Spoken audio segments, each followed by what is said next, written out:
mahasiswi dari Universitas Negeri Jakarta, Fakultas Ilmu Sosial, Program Studi D3 Hubungan Masyarakat. Di video kali ini saya akan mempresentasikan materi mengenai promosi. Yang akan saya bahas yaitu ada pengertian promosi menurut para ahli, ada fungsi promosi, tujuan promosi, jenis-jenis promosi, faktor yang mempengaruhi promosi, dan yang terakhir media promosi. Berikut videonya. Pengertian promosi menurut para ahli. Yang pertama menurut Ben M. Ennis 1974 pada halaman 378.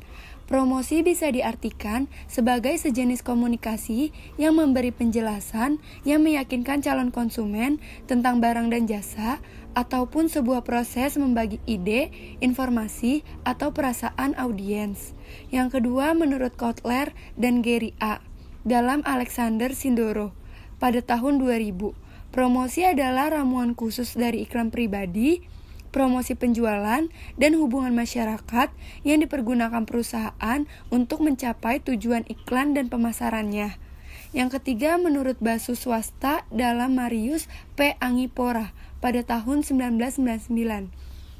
Promosi adalah kombinasi strategi yang paling baik dari variabel-variabel periklanan, personal selling, dan alat promosi lainnya, yang kesemuanya direncanakan untuk mencapai tujuan program penjualan.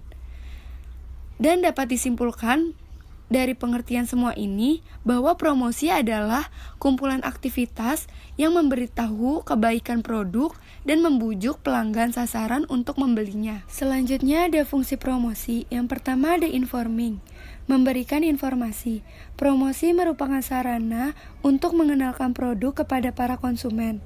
Promosi membuat konsumen sadar akan produk-produk baru, mendidik mereka tentang berbagai fitur dan manfaat merek, serta memfasilitasi penciptaan citra sebuah perusahaan yang menghasilkan produk atau jasa. Yang kedua ada persuading atau membujuk. Media promosi atau iklan yang baik akan mampu mempersuasi pelanggan untuk mencoba produk dan jasa yang ditawarkan. Yang ketiga ada reminding, mengingatkan. Iklan menjaga agar merek perusahaan tetap segar dalam ingatan para konsumen. Saat kebutuhan muncul yang berhubungan dengan produk dan jasa yang diiklankan, dampak promosi di masa lalu memungkinkan merek pengiklan hadir di benak konsumen. Yang keempat ada adding value.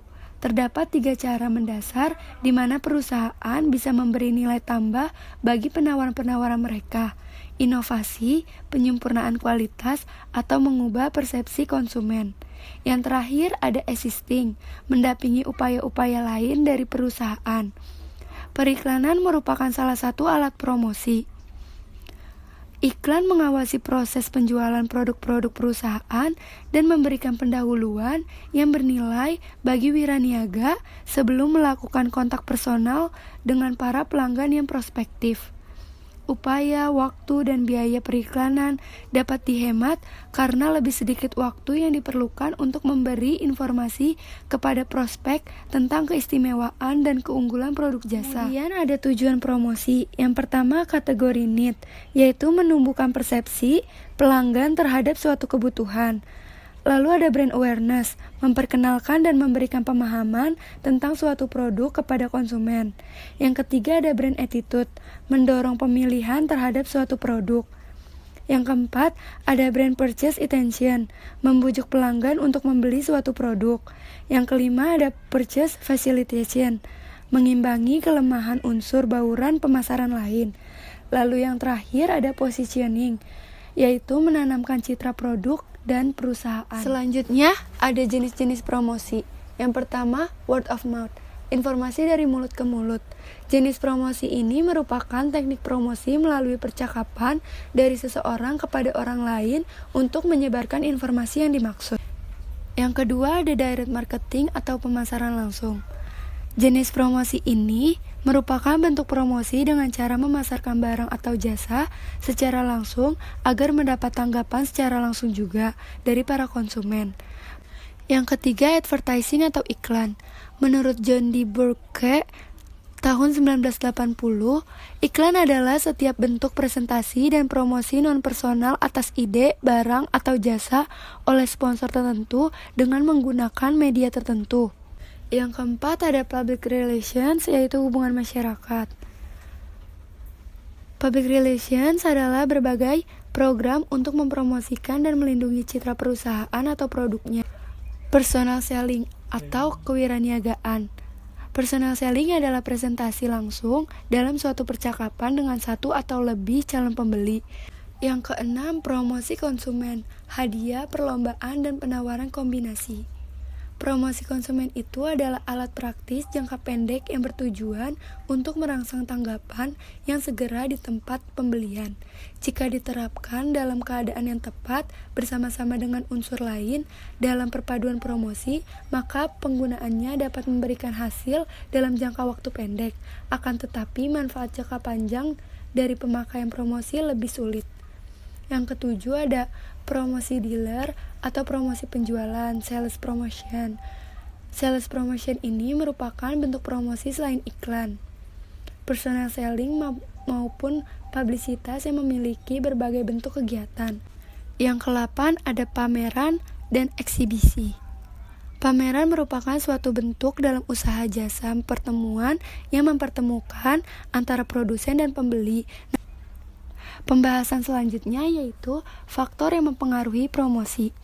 Yang pertama, jumlah uang yang tersedia untuk melakukan promosi. Jumlah modal yang dimiliki suatu perusahaan sangat mempengaruhi kemampuan perusahaan untuk melakukan promosi. Perusahaan yang memiliki modal tinggi tentu lebih memiliki kemampuan membaurkan elemen-elemen promosi dengan mudah. Yang kedua, kondisi pasar. Termasuk di dalamnya yaitu keadaan geografis daerah pemasaran guna menjamin kelancaran kedatangan pelanggan atau konsumen. Yang ketiga, kondisi produk. Produk tersebut diproduksi untuk siapa? Apakah konsumen terakhir ataukah sebagai pasukan bagi industri lain? Yang keempat, tingkat siklus kehidupan produk. Pada tingkat mana siklus kehidupan produk sudah dicapai akan mempengaruhi promosi yang digunakan. Pembahasan selanjutnya yaitu media promosi. Yang pertama ada brosur. Brosur adalah terbitan tidak berkala yang dapat terdiri dari satu hingga sejumlah kecil halaman, tidak terkait dengan terbitan lain, dan selesai dalam sekali terbit. Yang kedua ada katalog.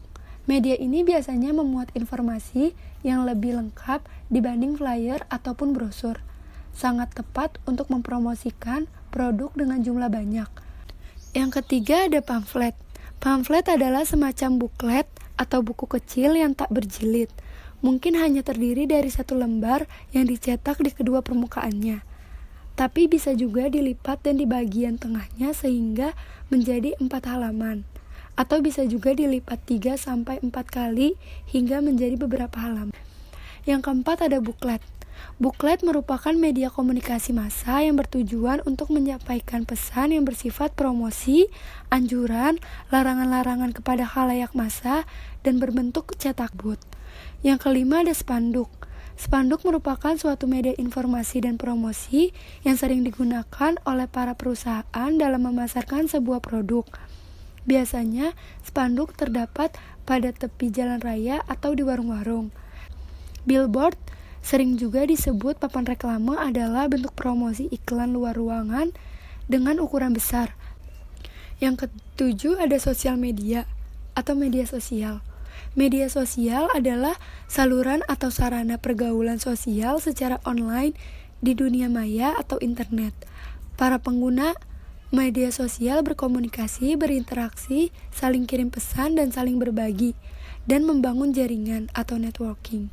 Media sosial merupakan sebuah media online dengan para penggunanya bisa dengan mudah berpartisipasi, berbagi, dan menciptakan isi meliputi blog, jejaring sosial, wiki, forum, dan dunia virtual.